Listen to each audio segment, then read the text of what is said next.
This is the Breakaway podcast presented by the National Bird Hunters Association.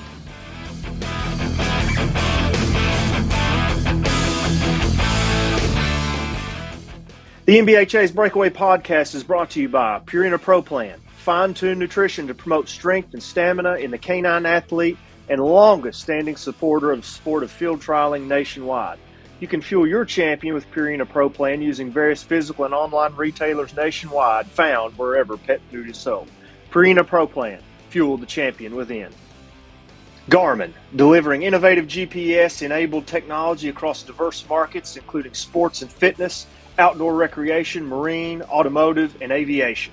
Garmin, engineered on the inside for life on the outside. Gundog Supply, the leader in training collars, tracking collars, and so much more. Fast, friendly service, great customer support, and the newest gun dog products on the market. Gundog Supply, we train our dogs with the products we sell. Mule brand clothing and apparel, outdoor clothing for all sorts of environments and conditions. From hunters in briars and wading creeks to forestry personnel, farmers, motorcycle riders, and utility workers, Mule is clothing for hunters, made by hunters for over 38 years. Find your Mule brand gear at www.okidogsupply.com. Gun Dog Central. Gun Dog Central is a centralized location for finding your next dog, whether it be a pointing dog, retriever, flusher, versatile breed, hound, or even terrier, you name it. Gundog Central is the place to find your next canine athlete. To find your next champion, visit them at www.gundogcentral.com. OnX Hunt, the #1 hunting GPS app. Join the millions of hunters who trust OnX Hunt to find more game, discover new access, and hunt smarter. OnX Hunt, know where you stand. And Park Cities Quail Coalition. Park Cities Quail Coalition is a nonprofit organization run 100% by volunteers who are passionate about sporting traditions and determined to make it available to future generations by working to sustain and restore huntable wild quail populations, to encourage and educate interested youth, and to celebrate the quail hunting heritage.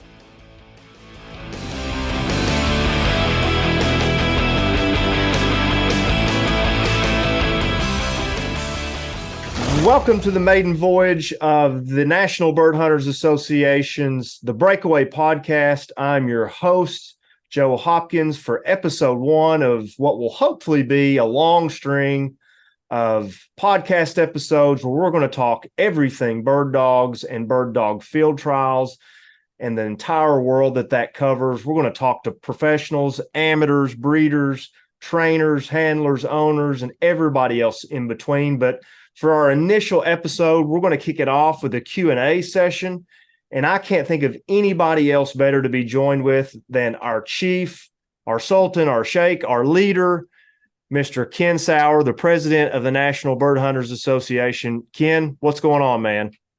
Hey, not much. Thank you, Joe. You know, I'm just one of the few.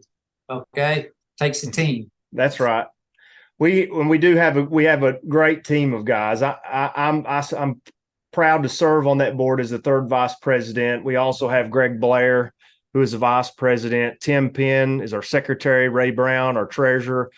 And Jim Ogle serves as our futurity director. And Jacob Starnes, our second vice president. That's the team there at the National Bird Hunters Association. But Ken, when we introduced the thought of this podcast about a year and a half ago, it was a very infant type design or thought. And just over time, this thing has kind of just kept getting bigger and bigger, and we've been coming up with ideas, and we've just been bouncing things off of each other. How could we take this to the people? How could we deliver content to the field trial world that they so desperately want? And we just thought maybe we'd start with a Q&A session, and we have let the listeners and the NBHA patrons kind of come up with a list of questions that we will get to later. But this podcast has been a long time in the work. There's been a lot of good hype, people wanting to get involved, and people wanting to do interviews. So we're going to cover a big range of people over the course of time. And but Ken, what I'd like for you to do to start us off is tell us about the NBHA. I am a brand new trialer. I've got a new dog.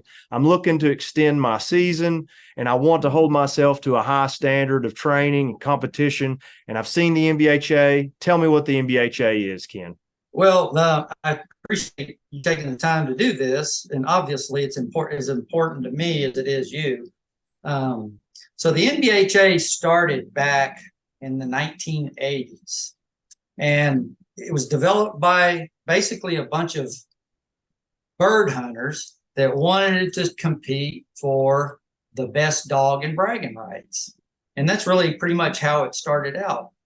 And there's an article that was published in September, I think September 12th of 1981, written by Dan Smith, which was one of the founding fathers of the NBHA. And it's really pretty informative. Now, we've come a long ways since then from what the type of dog and how you handled your dog has come from. And it's a little bit different. We don't have bird fields anymore. There was a bird field involved back then. And basically it was for bragging rights. Well, as time goes on, well, it got a little bit further than that. They wanted to be able to title a dog. So you had to show the American field that you had enough participation, and that was done through what we call classics, which were basically 1 hour stakes. And after, I think it's a period, I don't know what exact year the first championship was awarded. I think it was somewhere around 84 or 85 is what I'd have to say. And there was only an open championship. So amateurs and professional trainers all competed, on the same stage. The history goes back a long ways. It really does. Yeah. So from where we were then and to where we are now, it's similar. We still have a course. We still, we don't have a bird field, but we plant birds probably more liberally than we did back then. Right. And everybody runs the same course. Right. Well, and everybody gets an equal opportunity. And, from that, that the handlers now, you have an open division for professionals, you have an amateur division for amateurs, and then we even have a judgment ceases at flush for some of the guys that when dogs that aren't really quite what I would call complete, solid, broke bird dogs. But that's not saying they're not good dogs, because they're not. Absolutely. They're great hunting dogs for them. Absolutely. So it's a little more like a gun dog state. Yeah. Yeah. So in today's time, I think, we cover everything, even for the youth now. The youth, we have a national award for the youth. Yeah, big emphasis on the youth. I mean, the last 5 years with the NBHA, we've really put a lot of time and effort into kind of constructing and engineering platforms for the youth to get involved in some way or another, whether it's handling a dog that they own, handling the grandfather's dog, the dad's dog, the mom's dog, or whoever. But if we can just get kids to the field trial grounds, it's like the rest of it seems to take care of itself. I mean, it involves so much things that kids are just going to be so bewildered about. The amazement just starts to kind of snowball, and we can just try to get kids, to a field trial. It's not going to stick with every kid. And, even if you got 20% of that, 2 or 3 people, 20 to 30% of that, it's a step forward. Because I kind of fault a little bit where we are today as far as, I hate to put it in an age category, but that's the best way to describe it, is that people of my age, did we really do a good job mentoring people into the field trial?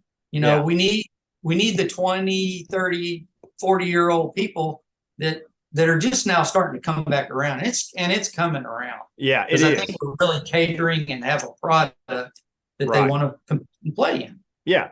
Yeah. And it's the effort. It's the effort that counts. It's making that kid get up at, 6 o'clock in the morning, but showing them the payoff when they get to the grounds. There's dogs, there's other people, there's horses, and there's just all kinds of cool stuff going on. And like you said, not every kid's going to gravitate towards it, but man, if one kid at your club trial grabs a hold of it, you've done mission work. for the sport of field trial. And Ken, I just wanted to chime in on this. When people ask me about the NBHA, because in my role, I have a lot of people that contact me wanting to know, how do I get involved? What is it? What can I expect? And I kind of give them my NBHA testimony. You know, I'm a third generation bird hunter. I've chased grouse up in the Appalachian Mountains my whole life. My 90-year-old grandfather still gets after it. I've just had bird dogs around my whole life, but that hunting scene and that landscape has drastically changed the last 20 years, and the wild bird numbers. And this is a whole different podcast, but they've dwindled.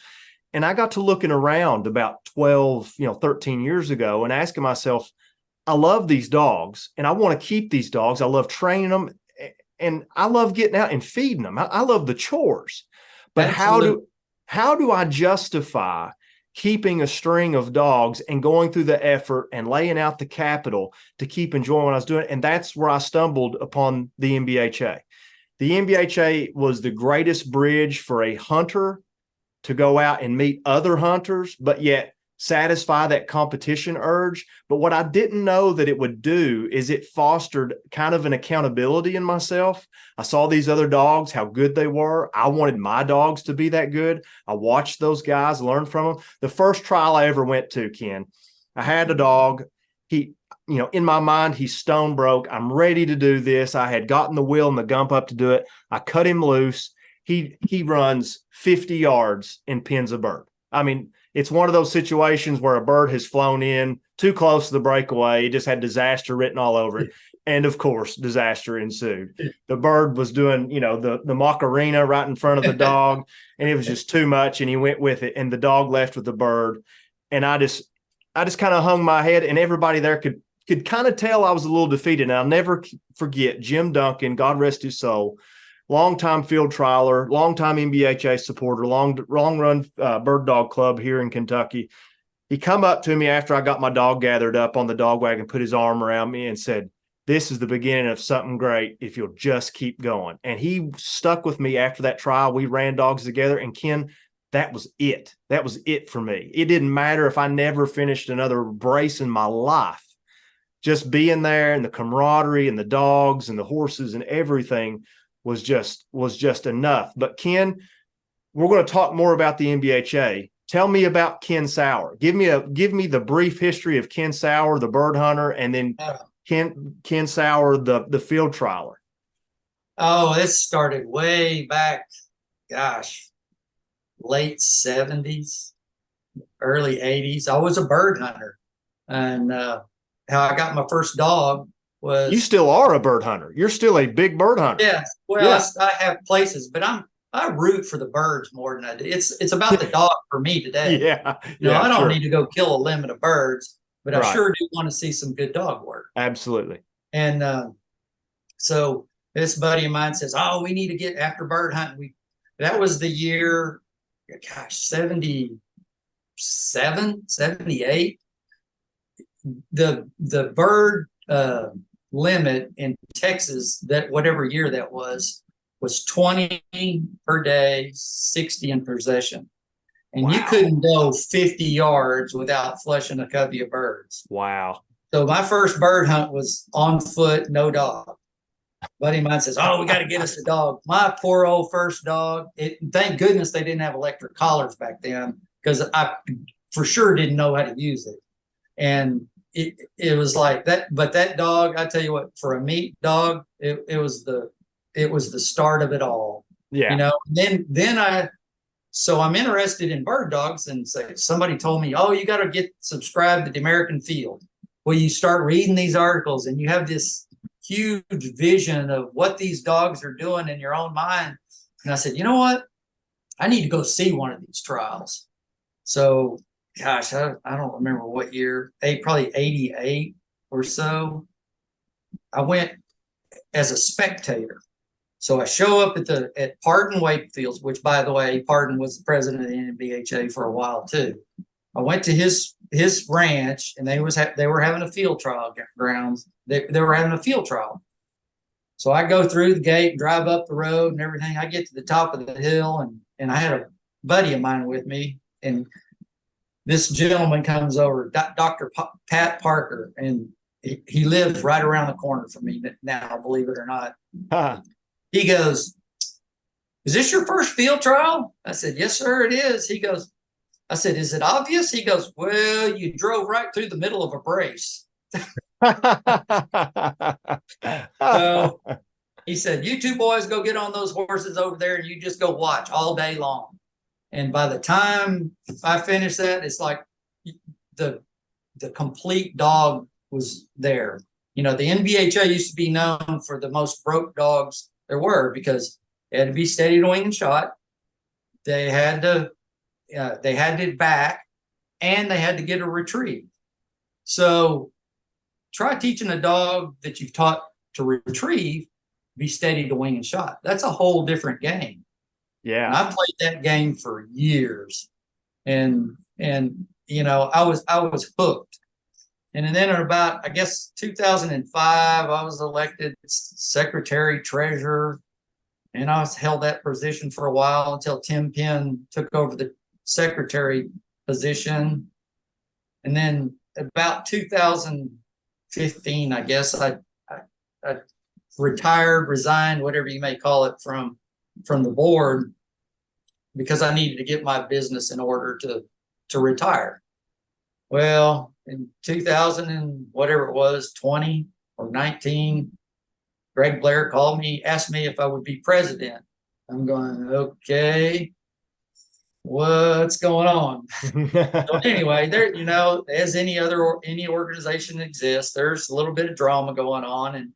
But I tell you what, the board that exists today, how well we get along. We may not agree on everything, Sure, but how well we get along and communicate. We communicate all the time. Yeah. And I think that's important. You know, the state directors call, and they may call me, they may call Greg, they may call Ray Brown, our treasurer, they may call, you know, Joe Hopkins about something. And it couldn't be a better group of people. It's almost too much fun, but people would be disgusted if they saw the length of our email chains. I mean, we are constantly bouncing ideas off and just firing away with thoughts, and how can we improve this, and how do we reach these people, and what about this area? How can we get a club here, and all those things. It's just an overarching team effort, and we constantly are having to try to brainstorm to not only keep the wheels moving, but to evolve it and to make it into a product that, you know, not just a small group of people like, or the quote unquote field trial family like, but everybody. We want everybody to come and have a piece of the pie and extend their season with their dog and enjoy their dogs. And one thing that kind of impresses me, we're 14, 15 states deep. We have presence in, and it's nobody's personal platform. Yeah. Yeah. You're exactly right. It's exactly right. So that's a little bit about us. You've told your story about, you know, the first field trial you went to. I'll never forget my homeroom teacher in high school, Tony Johnson, who was a accomplished horseback field trialer here in the Kentucky circuit. He heard that I had bird dogs and hunted, and he looked at me in class one day and said, "Hey, do you want to go to a field trial one weekend?" And I said, "I'd love to go to a field trial." No idea what I was getting myself into. Ken, I didn't even know horses were involved. Hook, line, and sinker is what we call it. He said, "Be at the house at 4:30. And I was like, "What? 4:30? What in the world?" Well, we had to leave his house, which was in Jackson County, which was about 45 minutes away from where I lived, to Berea. Well, we had to load horses, and we had to load dogs, and there was tack and feed and just all this stuff. We had put in a full day's work before we got to the grounds. And then when we got to the grounds, I'll never forget, I think, don't quote me on this, it was either the Kentucky Open Shooting Dog Championship or the Indiana Open Shooting Dog Championship. And I ate up every second and every minute. I will never forget the dogs that were there. George Tracy, Sean Kinkler, Mike Tracy, Doug Ray was probably there. I'm looking back at the now, and I didn't know who any of those guys were, who any of these dogs were. And I mean, it was just like, it was hook, line, and sinker, just like what you said. And I remember Covey Rise Awfully Amazing won that year, and I was just enamored. I was just hooked. And I remember dogs like Hamilton's Blue Diamond, who was owned by the Hamiltons, good friends. I actually got a picture of their farm here painting on my wall. Hamilton's Blue Diamond, High Test Skyhawk, Covey Rise Awfully Amazing, Lester's Snow Watch, just with the Kentucky connection and the Lester group and the Miller group. And man, I was the kid that at some point in time in my life, while other kids were, playing video games or reading comic books, I was reading the field, but it was because somebody took the time and took me. So Tony takes me, we ride a full day. I don't stop. I'm up in the front of the gallery. At the end of the day, we're putting stuff up, and he says, "You want to come back tomorrow?" And I said, "Well, yeah, I want to come back tomorrow. Definitely."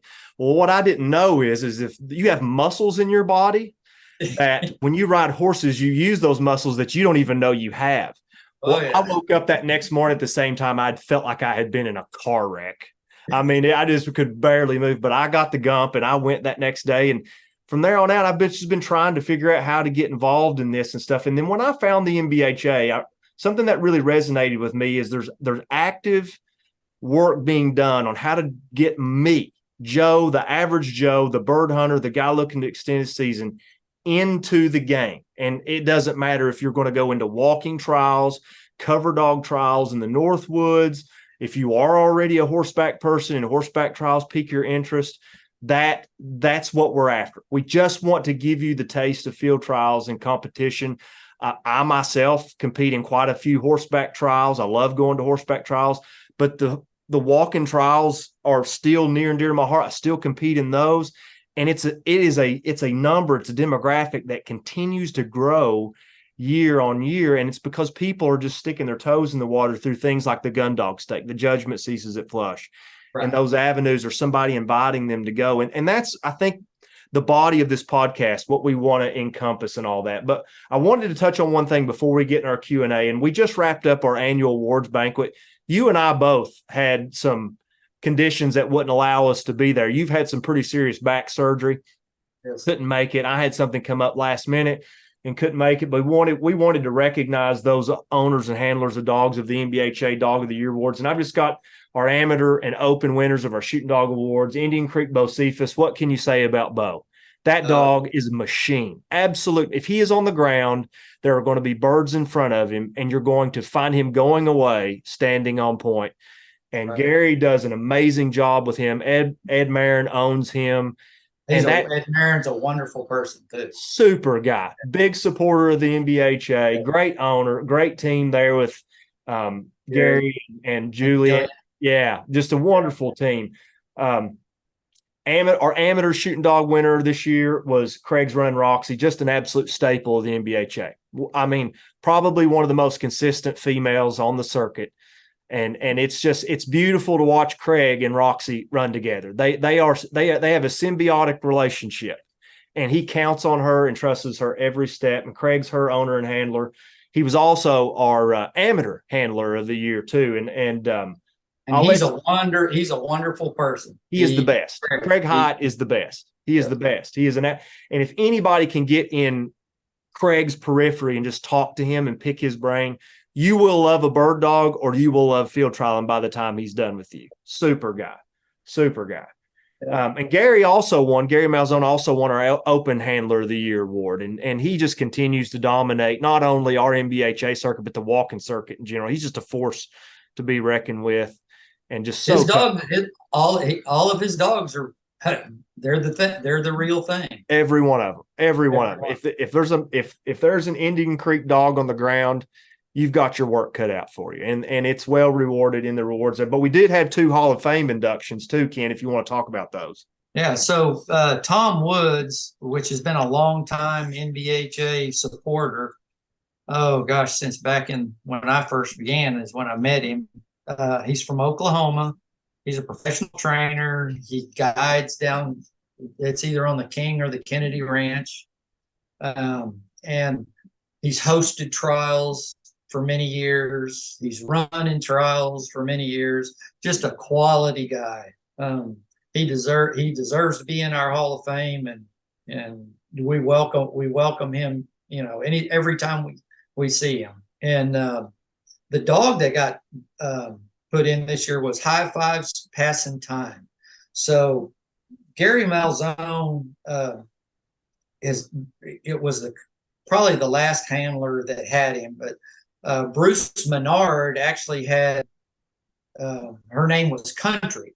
Country. And I remember when Bruce had her, she was on the cover dog circuit, obviously has his prefix, the High Five prefix. Right. This dog has seemingly been around the world, has done it all pretty much. It has. And I remember seeing it. It was either at the NBHA National Open, or it could have been the free for all there at Camp Robinson.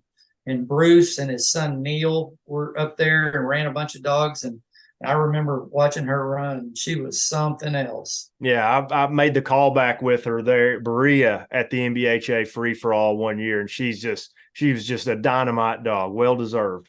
Yes, and you want to congratulate Ron and Deb Leviton for their ownership and sticking her out there, keeping her on the circuit for everybody to enjoy watching her run. Yeah, and we talked a lot about our youth earlier and how important that was, and we had 2 youth handler awards this year. Our youth handler of the year was Talon Edmondson, and he's from Texas. Oh, so, Texas boy, yeah, actually, that perked your ears.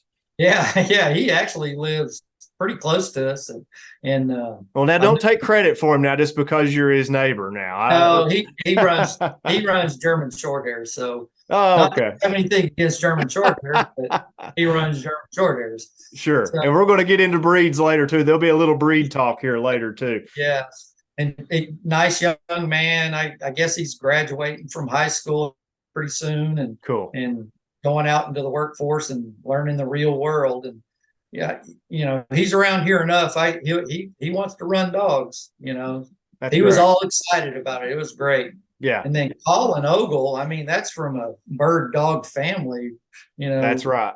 Jim Ogle, the director of the fraternity, and let's see, I guess that's Jim's grandson. Mm-hmm. Yeah. So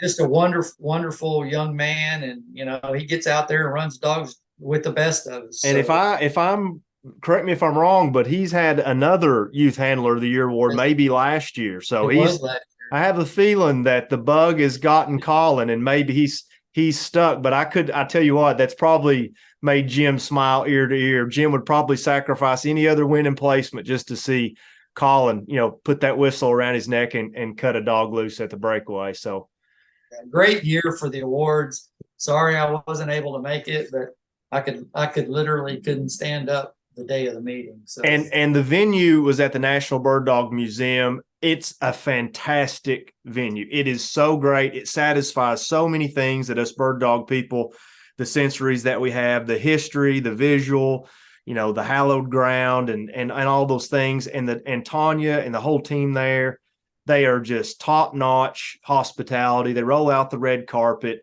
It's just a great place to do it. And we've been so fortunate enough to have an affiliation with them to continue our awards banquet there. So that pretty much wraps up the banquet there. A lot of other award winners. And if you're curious as to who they were or what they were, you can go visit our Facebook page, our website. All of them their credits been given due and pictures and all kinds of stuff. And I'm sure along the course of this podcast, we'll bring on some of those people and get their perspectives and stuff. So now let's get to the meat and potatoes of this. We thought it would be a good idea for this initial episode, this first encounter, to kind of put our feelers out there and just ask the NBHA family and the field trial world what kind of questions that they wanted to get answered. What did they know? What would they want some feedback on or some context? And Ken, when I opened the gates for this, it flooded. We had questions from all over the place, and I warned everybody with the board. I expected everything from how do I get started to, do you use a pinch collar? Are you a belly band guy? Or, all the whole gamut of questions, and they all came through. We had our work cut out for us.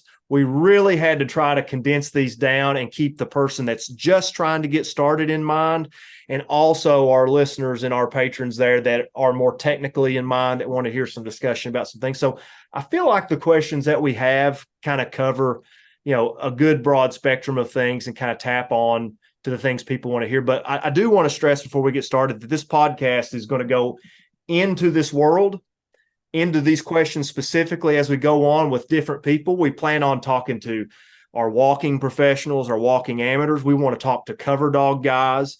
We want to talk to horseback guys. I've even been in talks with some shoot to retrieve guys to come on and talk about the differences and where we can interact and what the difference is, and where the field trial world falls between the two disciplines. I think people want to hear that stuff. And I've gotten a lot of feedback on training, Ken. People want to hear about training tips and techniques, don't they? Yeah, and it's like for training, you want to, if you just a quick brief on that subject is, I learned by reading books, yeah, and then visually going out there and watching, and yeah, you go watch that good handler, and there's an art to handling and presenting that dog. Yeah, yeah. So the dog has to be good to win, but Sure. you got to avoid some sticky situations sometimes.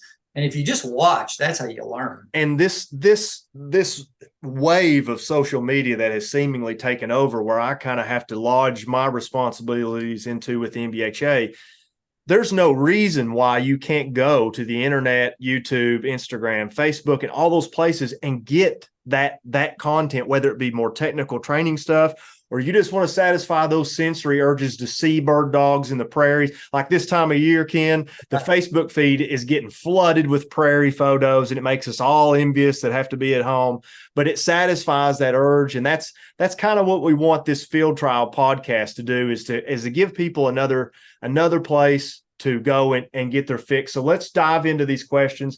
Okay. The first question was obviously, what is the NBHA? We talked about that. I'll give a brief overview of that. The NBHA is a collective of bird dog enthusiasts and upland hunters looking to extend their season, build camaraderie, make memories in a walking trial format under the American field of the UKC. We have a circuit, we have point systems, we have awards. Our awards and our points are acknowledged through the Amateur Field Trial Clubs of America system. And now we partner with the Youth Field Trial Alliance. They recognize that, and we're in affiliation with them.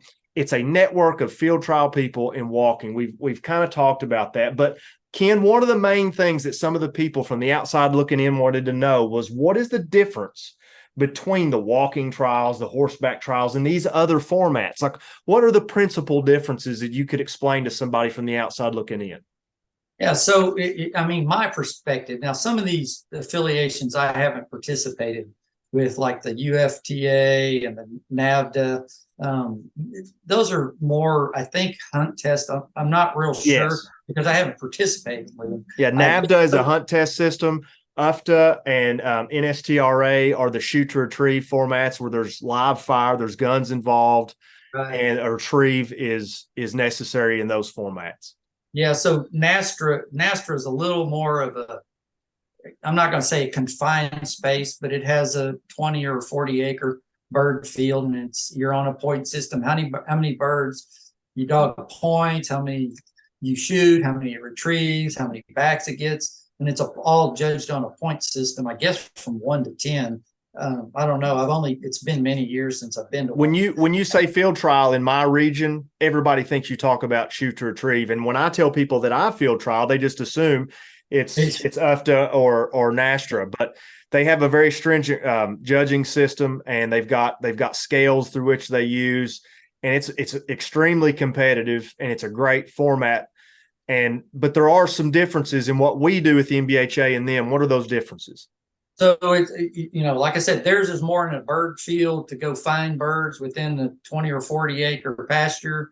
Ours is a course. So and that course is supposed to somewhat mimic, we're going to unload the dogs here. Let's go work this pasture, and we're going to make a big old loop. That's pretty much what we are. We're 30 minutes for a weekend trial, hour for classics, regional championships.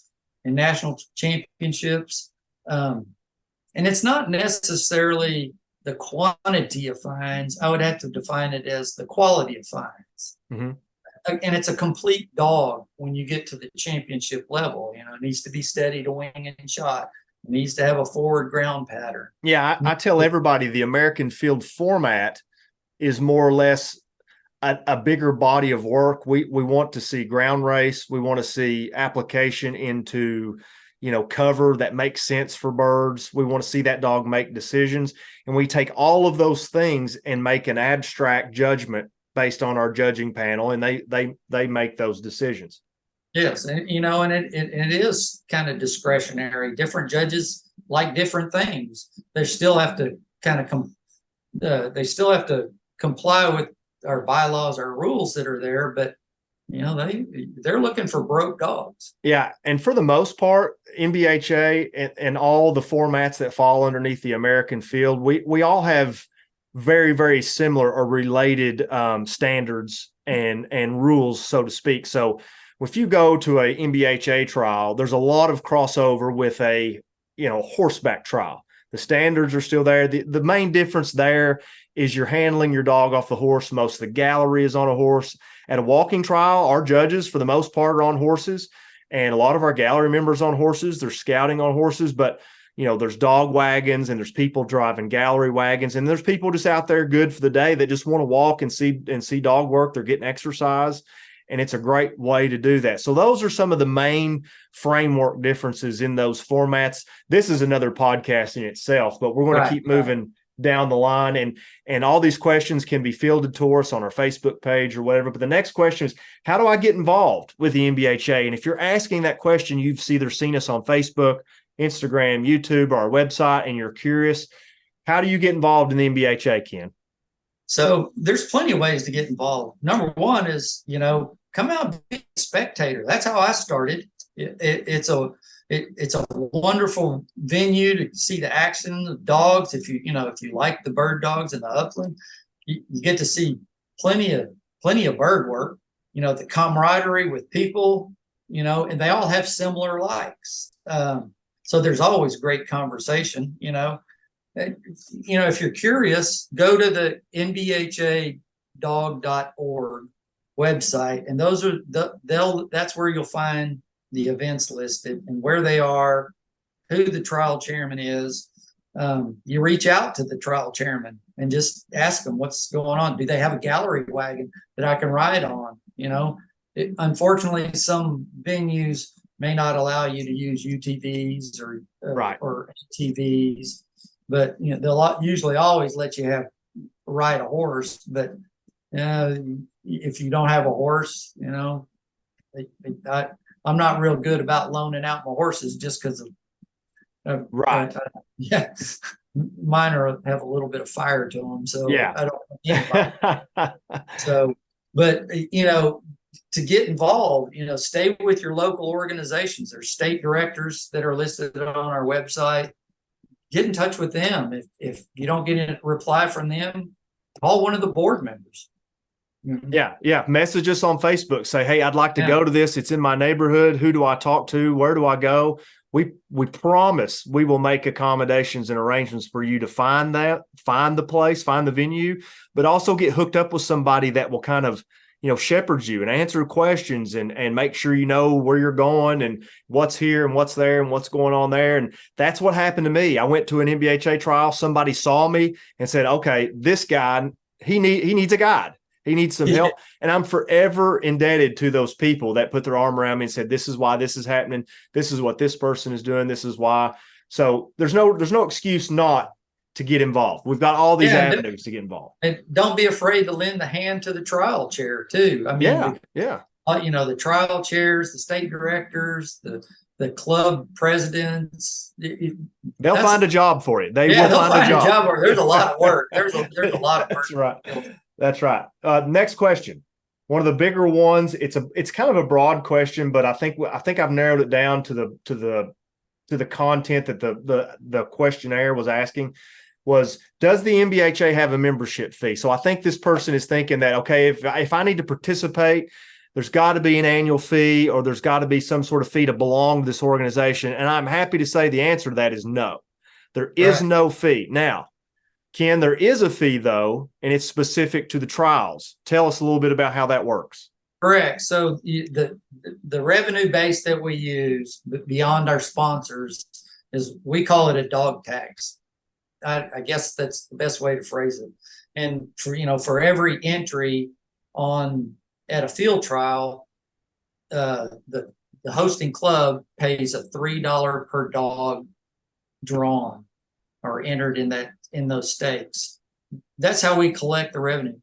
Technically, everybody who shows up at an event is a member, as far as we're concerned, to the NBHA. Absolutely.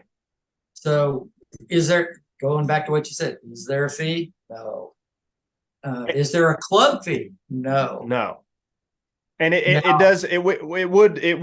we do need to talk about where the AFTCA, the Amateur Field Trial Clubs of America, falls. Now, they do have a membership fee in order for your placements in amateur stakes under the American Field umbrella to count in their point system. So the Amateur Field Trial Clubs of America, they have their own point system. And if you want to belong to that membership and have your placements count in their point system and be acknowledged in their database, it's a $50 annual fee. And I just paid mine just a while back. The AFTCA is not just a group for amateurs. It is a promulgator of the sport. They actively put together programs and host championships, and they are one of the bright shining diamonds of our sport.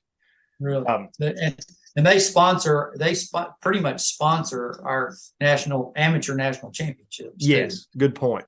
That's how we got the amateur nationals. And a lot of our NBHA clubs will actually host AFTCA championships this year, and that's always great when we can put that NBHA logo with the AFTCA's logo. It's just it's a great marriage of things. Next question. I love this question. I didn't even think we'd get questions like this. Can I show up the day of the trial and run? Ken, I've just seen it the night before. Can I show up to the trial and run? I've answered that question more than once. Well, if you follow the events on the NBHA website, and they're usually on our Facebook page too, they come out on that, and that ad's usually posted 3 or 4 weeks ahead of the day of the event. It has on there a drawing day. You have to enter your dogs prior to that drawing date. That's part of it. And a dog entered is a dog drawn. So if you don't show up, technically you still owe the entry fee. And the UKC and the American Field, and even within our organization, we have standards that we set to make sure that those ads and that advertising time frame is well in advance. And we make sure it hits our socials, our website. It's in the American Field, the actual magazine, and it's on their website as well. So there's plenty of time for everybody to get their feelers out, but it's probably a job to learn where to find that information. Where's the best place to go? Well, that's interesting you said. Like last year or the year before, we voted to upgrade our website. It's a lot easier. It's calendar based. It shows that there's an event on a certain day. You click on it and it goes to that ad.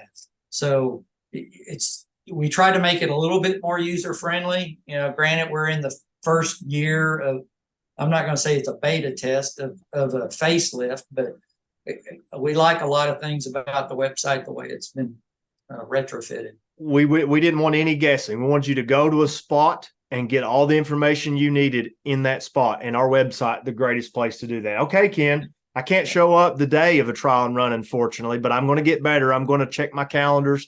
I'm going to subscribe to the field. I'm going to go to the NBHA website.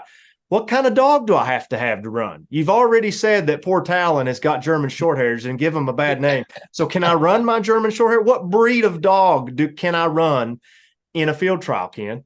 It is open to all upland pointing breeds. You probably wouldn't want to run a flushing dog, considering we have a wing and shot requirement. We love flushing dogs. Probably not going to get you far in our game.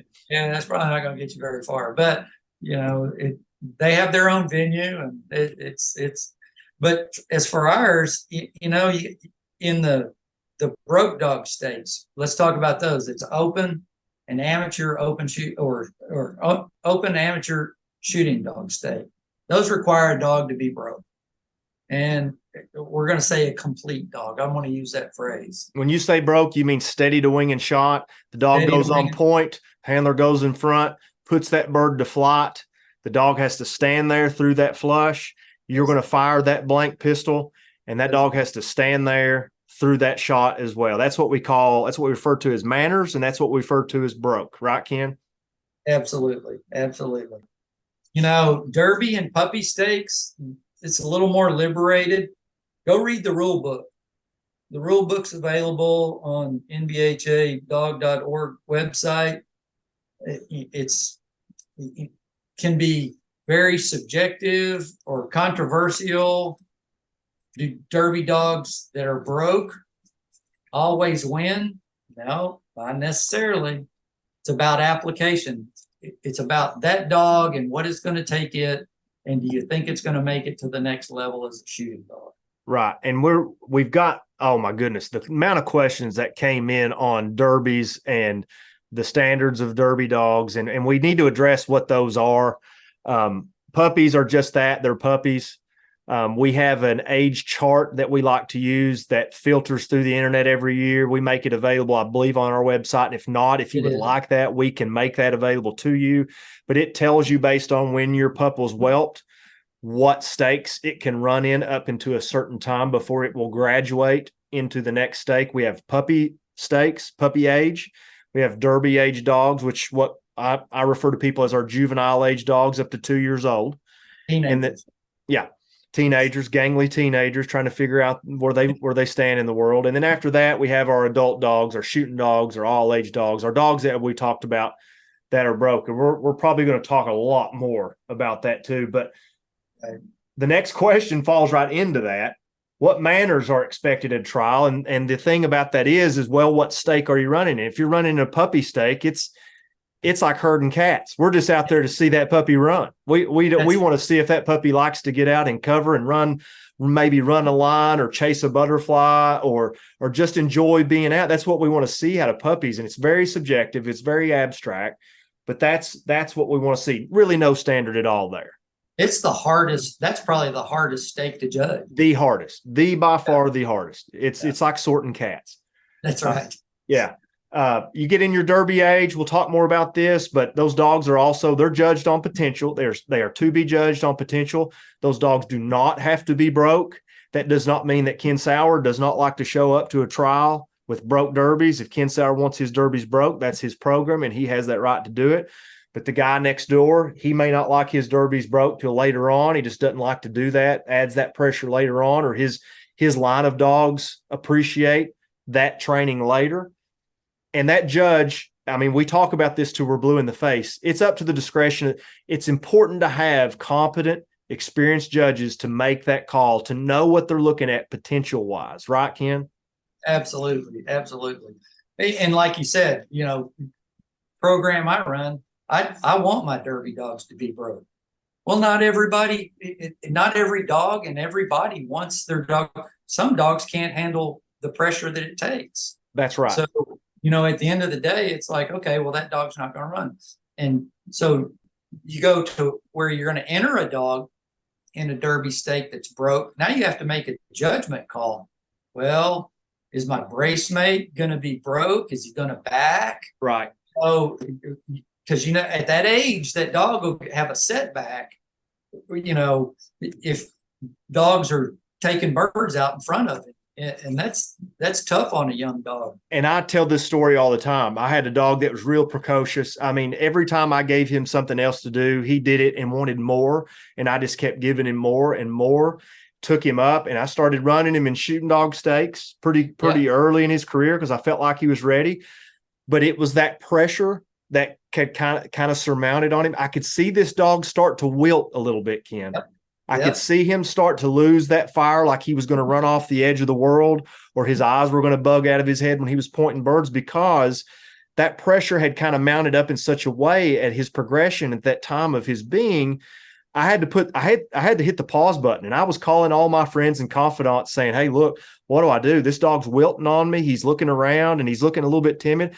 And I just had to stop on him. I had to put him back and let him be a dog for, a month and let him hit the reset button. It's a lot like what we do in the thoroughbred industry. I've got a thoroughbred background. When a horse just seems to come out of the bridle, we put him back in the barn. We turn him out to pasture for a while and let him hit the reset button. And dogs kind of the same way. But derbies do not have to be broke. They are to be judged on a standard of potential and prospect. A dog may go out there and have a flawless run with 5 broke fines, but if he doesn't get 50 feet away from your boots, there's a significant problem there versus the dog that maybe has 1 or 2 fines. Yeah, it's not so broke, and he's inching up a little bit, but doggone, he was in every spot you wanted him. He was on every line he should have been on. He was hunting the birdiest spots, and you're looking at him thinking, man, that's going to make a great shooting dog.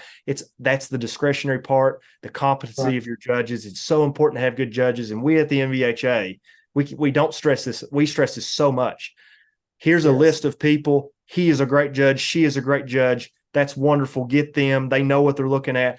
When you come to NBHA trial, we have good judges. We have good framework of people that like to judge NBHA trials, and they know what they're looking at. And that Ken is critical. It is. Another question I got was, what gear do I need? And I want to answer this because I've answered this before in person. You don't need anything but a dog and a good set of boots. That's all you need, because when you go to a field trial, I promise you, you can bum and borrow anything you need. Right, Ken? Well, I don't know if I really want to loan my whistle out, but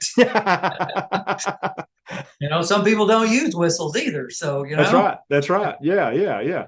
So, what are those basic items, Ken? What are those basic items? Blank pistol. I've always been a guy that wore chaps just because if you got into cover that was thorny, usually, let me think, maybe a water bottle or something, be able to water your dog. Sure. Because the gallery sometimes has water on horseback, sometimes they don't. So you need to think about that ahead of time, especially when the warmer time of year. It's not a requirement to wear orange. We have a lot of people that do, and that's great, but it's not a requirement. Yeah, and a tracking collar. People say, well, I don't need a tracking collar on my dog. Well, the one time you do need it and you don't have it on there, you'll be sorry you didn't have it. And I've told you that story, a gentleman that me and you both know. Borrow it. Yeah. Borrow it. There was a guy that showed up one day at Berea, and I offered him my collar. He didn't have one. He said, I don't need that and really don't want it. I said, if you'll just put it on, it'll make us all feel better if something happens, if she gets lost. No, don't want that. And I can't remember, Ken, it was either 3 hours later or 3 days later, we finally found that dog. And it's just good to have or borrow a good Garmin tracking collar. And we've got great sponsors that facilitate that. Garmin's one of our sponsors, the leader in GPS dog technology. And you can buy that collar at Gun Dog Supply, the leader in sales of all tracking collars and training collars. Right. Those people, you call Steve Snell, and I promise you, he's going to hook you up with the unit that you need. He knows, he's a bird hunter. Right. He knows what you have to have. Just call him and talk to him. They'll get you into that. But blank pistol, tracking collar, good pair of boots, chaps, a whistle if your dog's whistle broke, a hat, sunglasses. But if you forget anything or can't buy those things, don't let that get in the way of coming and cutting the dog loose. Right. People will be, I've had stuff given to me. You talked about, having stuff given to you or giving people things, and it was a great way to kind of make a bridge there. The one piece of gear you need to bring or not bring is, don't be intimidated. Yeah. Bring a good mindset. We've all been to our first field trial. Sure. Yeah. That's a good point. Seem a little out of place at the time, but you get comfortable. You get real comfortable. Exactly. Quick. And you make friends, and that's when it gets fun. Yeah. Very important question. Good question. Glad it was asked. Are there any handicap accommodations at an NBHA trial? Yes, there is. So there's 2 requirements. Well, I'd say there's a requirement that involves paperwork. There's a form on the NBHA website that you fill out, and it requires a state placard. So you have to send a copy of the state placard and your application to the president. and he either approves or disapproves. And then your name actually goes on the website as handicap status. And it also, I don't know if it shows your expiring time, but based upon the placard, that's the expiration date for it. Now, the other piece of the puzzle is if you're going to ride a UTV or an ATV, do the grounds allow it? Sure. So most grounds are state owned and federally owned grounds, and they're really particular about what can be on the grounds. I can tell you here at the Grasslands, we can't have a handler and a dog wagon out there at the same time. We're only allowed one vehicle out there at once. So right. So but you do have options, ATV, yes, UTV option, and then you can handle a dog horseback in an NBHA trial. Yes. Yeah. Yes. And there's certain rules to it. You need to go read it because it's about pace. Yes. You have to be at a walking pace no matter what. Yes. At the event. You got to be conscious of your brace mate. You can't use that vehicle or that horse to manipulate your dog's ground race.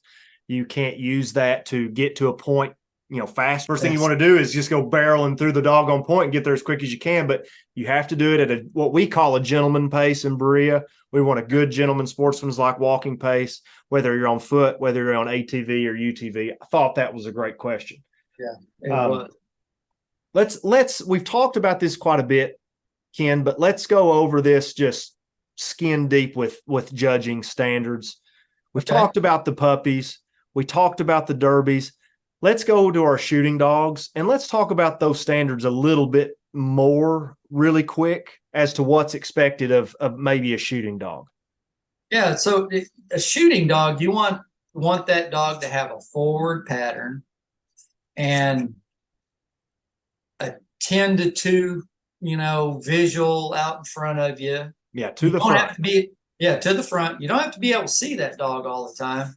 And, and with that is, some of my most memorable finds are you come up over a hill and there your dog is 200 yards ahead of you on point. Right.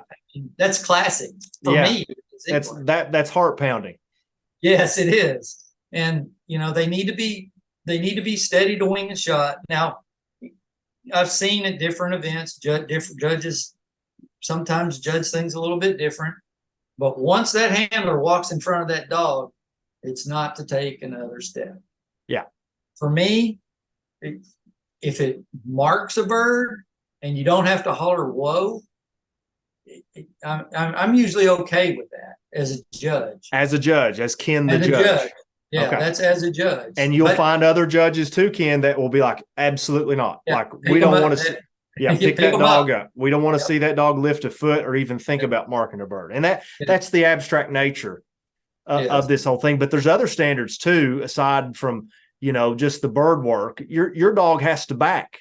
Like, that's extremely important. If your dog can't back, I mean, you can't win ribbons if you can't back. And some of the best dogs on our circuit have been machine backers. I mean, they're just like the pop-up things. You hit a remote and they're statues. It's critical.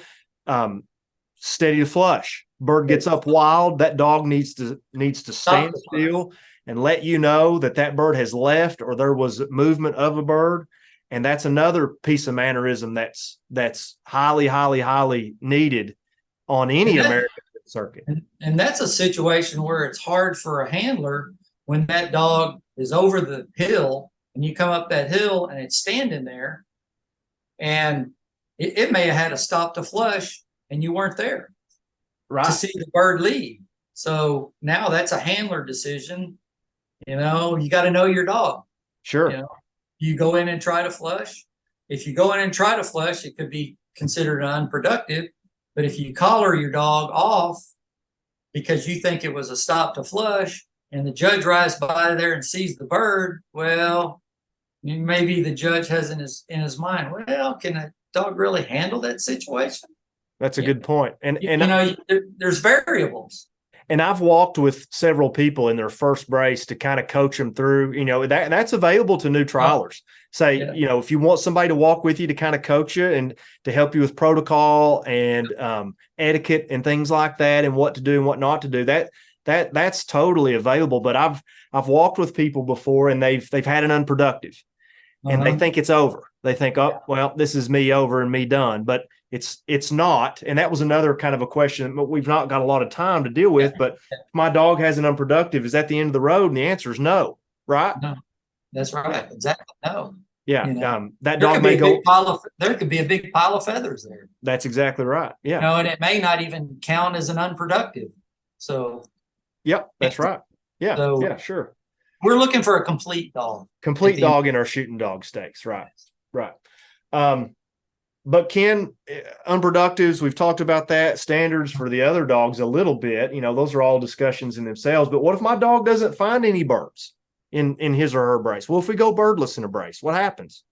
Well, if you read the rule book, you know, it doesn't really address that.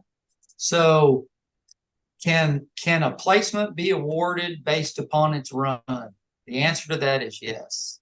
Yes. And it's run and application. Yes, it can. Yes. And you and I both have been to trials, more so horseback trials, where birds were few and far in between. And the only thing you had to sort those dogs out were their race, their ground application. And it's a very, very important part of what makes what you're calling a complete dog is that ground race. And sometimes that's all you have. So you might have a dog with one find and everybody's struggling, but your dog may hit the ground and just be doing everything right every step. And that judge may actually like your dog better than the dog that's had the find. That's right. Yeah. That's right. What if my dog can't adhere to the standards that we've talked about? They're just not ready to be broke as a shooting dog. I'm not ready to do that to them yet, but I still want to get out there and trial. Still want to get out there and be competitive and get involved in NBHA. Is there a place for me? Is there a stake for me? Yeah, judgment ceases at flush. That's a gun dog, a hunting dog. You know, it's exactly what it says. You need to be able to walk in front of your dog and your dog not take the birds, put the birds in the air. But it's exactly what it says. Judgment ceases at flush. Yeah. When the birds lift, judgment stops. So if that dog, obviously you don't want it going over there and catching a bird and, right, you know, bringing it back to you, but you ought to be able to call your dog and move on to the next find. Yeah. And if we're going to get technical, these dogs that compete in our judgment ceases at flush stakes are what we'll coin as gun dog stakes for short, because it's a mouthful. And I'd love to get that changed to gun dog stake, but that's another topic for discussion. That's another year. Yeah. But my dog goes in, I've got my hunting dog. He has to point that bird and he has to hold that bird until I put that bird to wing. And then that dog can release. He can give chase. But you do need to be able to kind of get that dog gathered back up and keep going down the course. Like, we don't need to go chasing Bob 2 miles down the road. That dog still needs to handle. But Ken, I can't tell you how many people have gotten their start or their foothold into the NBHA and walking trials, horseback trials, whatever it be, because they started in a gun dog stake. They had the one dog, they had the dog box in the pickup truck. And that's where they started, and that's where they caught the bug. It's a super important stake in our trial world, isn't it? I tell you, so over the last 3 years, Texas numbers kind of fell off. So I started hosting NBHA trials, and I always had judgment ceases at flush stakes. And you have 12, 14, 16 shooting dogs and whatever, 8 or 10 derbies, and, maybe a pile of 6, 8, 10 puppies. And our gun dog stakes, our judgment ceases at flush stakes, they could have 20 dogs in it. And it's amazing. And here, we've been pretty lucky here in Texas. Most of those folks that have been running judgment ceases at flush, they're going to start running broke dog stakes. Yeah. It really doesn't take that much more training to get the dog steady to wing and shot. And it's a great place to kind of hold yourself accountability to take your dog to that next step. And for you as a trainer, you see these other dogs in these shooting dog stakes, and you look at your dog and his potential and the prospect, and you think to yourself, man, my dog could do that. And it kind of gives you that spur in the side there to take that dog on and to compete in those larger shooting dog stakes. But man, the number of people that got started in gun dog stakes that are our staple in our sport now it's crazy. And that's such a good first place to start. Yeah. And at the end of the day, if you want a CH in front of your dog's name, you're not going to get it through Judgment Ceases at Flush venue. Right. You're gonna have to get up to the Broke Dog Stakes. Yeah, yeah. And it's a natural progression. It's a great place to start. Great natural progression. Hey, I had hunting dogs. I know exactly where I've got hunting dogs right now. I've got a dog that belongs nowhere near a field trial. But if there's a gun dog stake, I'm taking Boone and I'm entering him in the stake, and we're gonna have fun. And it's great. It's another way to use that dog and to give that dog opportunities. It's a hunting dog. It might be a trial dog that you just say, heck, he's going to chase birds until he leaves this earth, but he can do this gun dog stake. Great place for that dog and that handler. I have a individual that he lives, I don't know, a couple hours away, and he started running in Judgment Ceases at Flush. Well, he's come up here and we've kind of trained together a little bit. Well, he's been to a few trials now. And I want to tell you what, he has progressed with that dog from the Judgment Ceases at Flush. Everybody around here gives him back time to let him run in it anymore. That's great. He's got that dog so broke. Yeah. I witnessed the most beautiful stop to flush with that dog I've ever seen. And it's like, I said, Brady. One of the best performances in a walking trial that I can remember was in a gun dog stake. This dog literally was just banging birds out right and left. Never seen a dog so program on birds, and he was in the gun dog stake, and you're sitting there thinking, geez, I'm really glad that dog is not in the shooting dog stake, or I would be in trouble. I'd be in trouble. Yeah. But yeah, great stake, great venue, and serves a purpose and for a lot of different people, and you need to give it a try, especially if you're a new trial. And we're banging out these questions really well. We've condensed some of these a little bit. We don't need to go too much farther into these because, you can get into the weeds on some of this stuff. And the fact of the matter is, a lot of these things you can read for yourself. Like, you need to go and get familiar with the standards. You need to get familiar with the rules. The bylaws and our rules are on our website. The AFTCA publishes a handbook that has all their standards and rules and stuff. Get familiar with those things, and I promise you can go anywhere in an American field sanction trial and compete and know what you're doing and know what's expected. So one question that we got that I thought had merit was, what can I win at a field trial? Like, I've fished in bass tournaments and I've won trophies and checks. I've been in sports and got the little cheap plastic. What can I win at a field trial, Ken? I won a bass boat. Yeah. Well, I hate to say, the trial chairs are really in charge of that. And you'll find in the classics and championships, those whether it be a purse or a prize, are usually better, but so are the entry fees. So the purses and the prizes are a huge expense to hosting a trial. Right. So, in a weekend trial, you may get a ribbon, you may get a plaque. There may be an award like from one of our sponsors. Gift cards, vouchers, dog food, various things. We're real good about supporting our sponsors through that prize program, you might say. And you get to the bigger levels, it's cash payouts. And then, there's always a question about can an amateur take a cash purse in an open stake? Hey, Ken, before you answer that, let's tell our listeners that on the outside looking in, what makes me a professional versus what makes me an amateur, and give me that 30,000 feet view of that. Okay, so I went back to the AFTCA website and read that, and basically took it right from their words. It says any person who receives or has received either directly or indirectly compensation for training or dog handling, including handling dogs on a plantation or shooting preserve other than their own, or those who immediate family members, is not an amateur. So if you've been paid for it, you're not an amateur. And we need to preface all this by saying it's on you.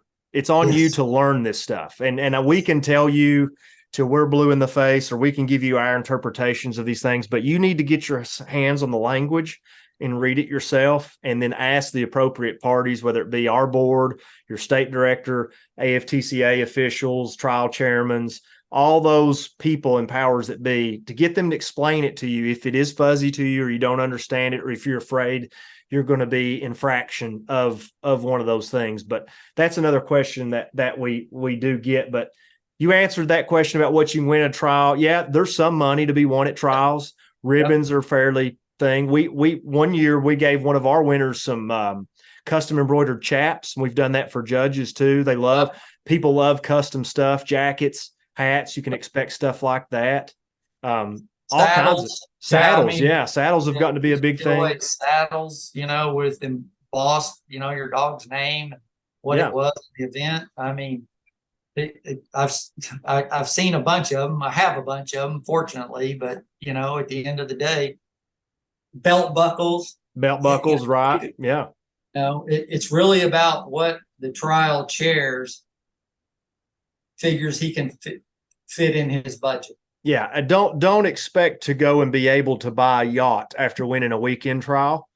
Yeah. But when you go up to the championship trials, those prizes and those cash payouts and stuff like that, they do start to step up and become a little bit more significant. So yes. We've talked about getting started in judgment, ceasing to flush. We've talked about my puppy that's going to come and he's going to learn to be a trial dog and get used to horses and people and other dogs and gunfire. And then I'm going to take that dog onto his derby age where we start to kind of pull the reins in on him and teach him to be a dog. He gets to that finished product and I get that placement on him. Yeah. I want to run in championships now, Ken. I want to run with the big dogs. How do I qualify to run in a championship? You do not receive technically a win certificate in a puppy stakes. No. If you place in a derby stake, really that dog is qualified pretty much for life, just about in any venue, whether it be AFTCA. Now in the AFTCA, you have to have a win certificate as an amateur. So if you run in an open derby stake and you're an amateur handler and it's reported that way to the AFTCA, you receive a win certificate for handling. I'm pretty sure the dog does not. It has to be an amateur stake that you place that dog in to receive that certificate. So, and it's important to note too, certain circuits have their own restrictions on these type things. They want specific. I know some of the wild bird trials and some of the trials up north, they want specific type placements in order to qualify for certain championships or whatever. I'm sure there's other circuits that have the same kind of qualifications. It's not just a placement, but if you can garner a placement, that first, second, or third. Yeah, first, second, or third, depending on the number of entries in whatever stake you ran in, that will usually get you into a championship or some form of championships. But there again, that's another place to contact those powers that be before you enter that championship. Let them know where you've placed, have that proof, tell them what trial, I've got this, and it was then, and be sure you qualify yourself before you go jumping in and find out you don't actually qualify to begin with. You can look up that on the NBHAdog.org website, a history on your dog, and it actually shows archival placement and information right when you bring it up. So yeah, that's with the NBHA. It doesn't cross-reference with the AFTCA or anybody else. We make it super easy because we have our own database, and you can look up those individual dogs and see their resume and know real quick whether they qualify or not. That was another good question. Best question maybe. Can I bring people with me to a field trial, Ken? I'm going to come and I'm going to maybe spectate or maybe compete. Can I bring Uncle Bill, or can I bring my nephew? Can I bring somebody? Yeah, tell Uncle Bill to bring a rack of ribs for lunch too. Yeah, no, absolutely. It's about camaraderie with people of like such. And will those people always be able to see and watch a brace? That depends on what's there. Here at the Grasslands, we have a bird planting wagon and a dog pickup wagon out on every brace. Technically, it's not a gallery wagon. So seeing a UTV out there with 8 people on it is not going to ever happen there. But some venues have real dog wagons that are pulled around with a horse trailer. That's right. Not Yeah. necessarily horses, but a tractor. And all those options are open. You can walk. You can walk. If you're a horseback rider, but you know nothing about bird dogs, it's a great excuse to come ride horses. And depending on where you're competing or where the trial is held at, it might be a venue where you can take your UTV or ATV. You may get lucky and bum one of those vehicles or a horse or something like that if you come. But I would highly, encourage people to find at least one person to bring with you. Right. That's absolutely. It was like my first experience, Right. I had a buddy of mine. Well, he didn't, he never progressed in the field trial, but my gosh, I've been doing it since the 80s. And I look back at my story, and Tony could have looked at me and said, well, there's no way that little skinny punk can ride a horse all day long.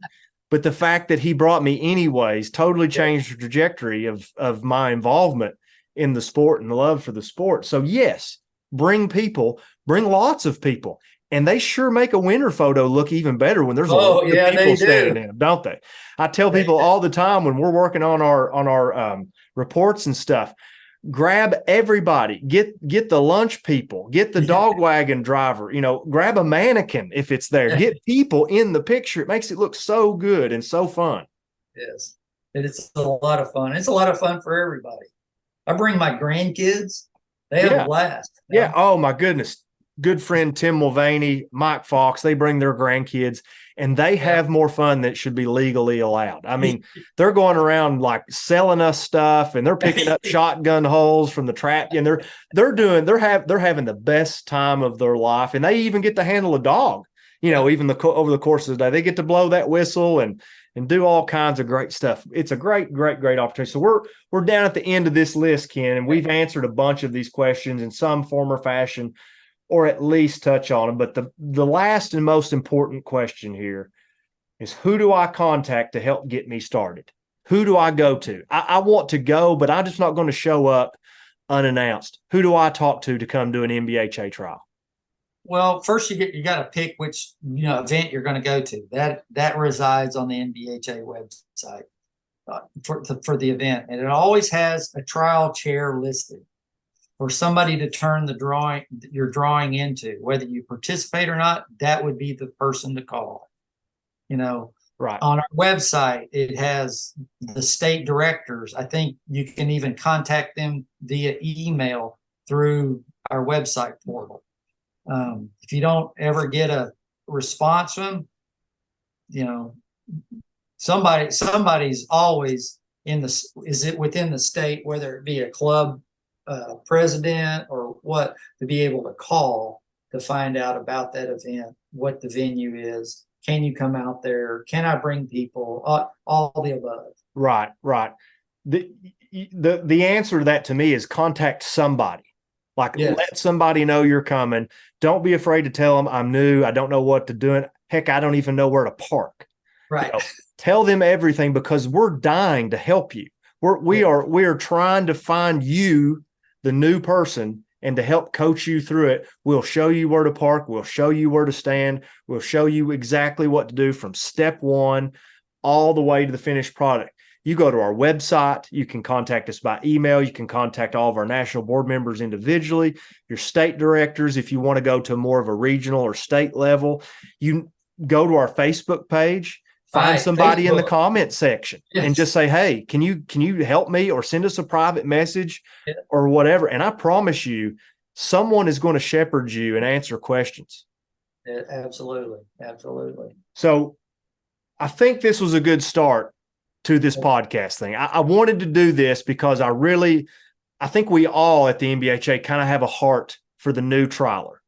And we want them to feel comfortable, and we want them to satisfy those competitive urges and to be able to extend their season and their relationship with their dogs and all those great things. And I want everybody to know that this field trial world is broad and it's all encompassing, and there's different disciplines and different people, but we have to keep in mind that we all share the same thing, and it's the love of the dog. We love our dogs. We love being with them. We love handling them and training them. And that's what we need to keep in mind as we go through a field trial season. Don't get downtrodden if you can't compete, or don't win, don't give up, because it's not about that. It's about the experience. It's about being like-minded people, like you said, Ken.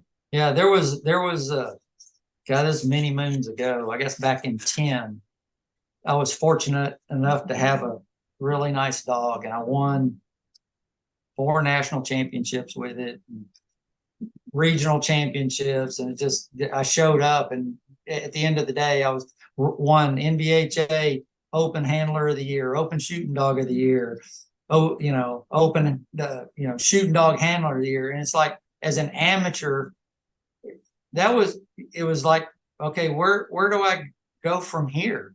And it's like, okay, somebody else needs to experience that. I want to tell you what, it was the highlight of my career with bird dogs. And if it's had that effect on you, you naturally want to share it with other people. Oh yes.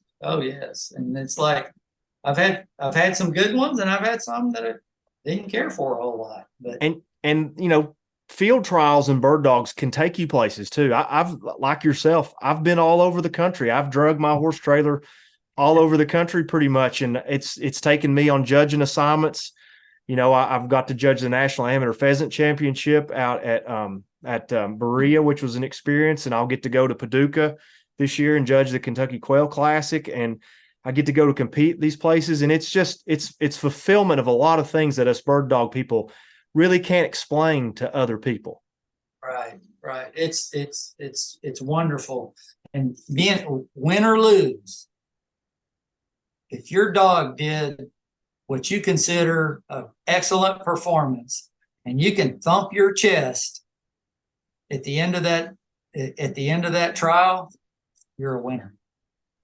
That's a great point. And I'll end this discussion with a story that one of my mentors, and that's another thing that's important in the bird dog world, is getting in with a mentor. You may not call them a mentor, and you may not ask them to be your mentor, but naturally, I think all of us can gravitate towards somebody that kind of shepherded us along and was our mentor. But this gentleman that went to church with me, who was a bird dog field trialer in the shoot to retrieve ranks and stuff, knew that I had dogs and stuff. And I wanted to go with him on some trials, and I wanted to go hunting with him. And I was just kind of making those advances towards him and letting him know that, hey, I'd like to tag along. And I asked him, how do I get involved in trials and all this stuff and all these outward bound questions. And he said, Joe, do you like to shovel dog crap? And I thought about that for a minute, and the answer to that was no originally. But now, as I've went through time, this is a sport that's a labor of love. You have to love everything from cleaning kennels to stacking that dog up on the table and getting your picture taken with that trophy. You have to love the worst of the things of it to the very best of the things, and everything in between. So my advice would be to learn to love the small things. Love to go out there and clean those kennels and feed those dogs and scratch their ears and spend whatever time you can with them. And yeah, those advancements and wins and placements, those will be few and far in between for most of us, but I promise you they'll be worth every minute you spend with a dog.